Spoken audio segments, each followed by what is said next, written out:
Hello, I'm Ian. I'm a lay Eucharistic minister in the mega ministry area. I've chosen what is probably the best known of Psalms, Psalm number 23. The Lord is my shepherd, I lack nothing. He makes me lie down in green pastures.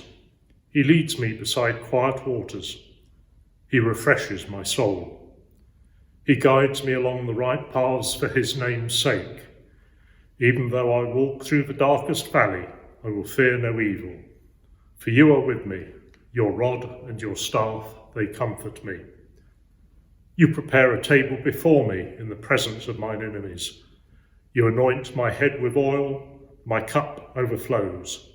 Surely your goodness and love will follow me all the days of my life, and I will dwell in the house of the Lord forever.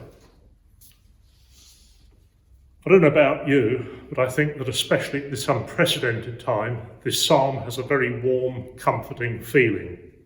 To me, it's like sitting in front of a roaring log fire in winter with a hot chocolate drink, whilst outside a storm is raging. While for most of us the current situation is probably not the valley of death, as it says in some versions, but for some, unfortunately, it has proven to be. I'm sure that the last 7 or 8 months or so have seen all of us get somewhat anxious about something. Initially, probably about being able to buy basic necessities, and then later about the holidays we had booked. And more recently, I imagine that, like me, you're probably getting fed up with the various restrictions and lack of being able to go about our day-to-day lives in the way that we have in the past, and also with the prospect of a very different kind of Christmas to that which any of us have ever experienced. In verses 2 and 3 it says, He makes me to lie down in green pastures. He leads me beside quiet waters. He refreshes my soul. I don't know about you, but have you ever laid down on a summer's day with the sun shining beside a stream with the burbling of the water and the birds singing? It is certainly, as the psalm says, very refreshing for the soul. The second half of verse 3 says, He guides me along the right paths for his name's sake. I'm sure that sometime in our lives we've all tried to go our own way, only for God to step in and put us back on the right track. Verse 4 talks about the darkest valley. At the current time, this could well be viewed as the situation we find ourselves in with COVID and the seemingly never-ending restrictions, etc.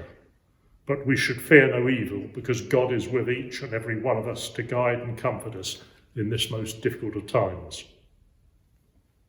Verse 6 says, Surely your goodness and love will follow me all the days of my life, and I will dwell in the house of the Lord forever.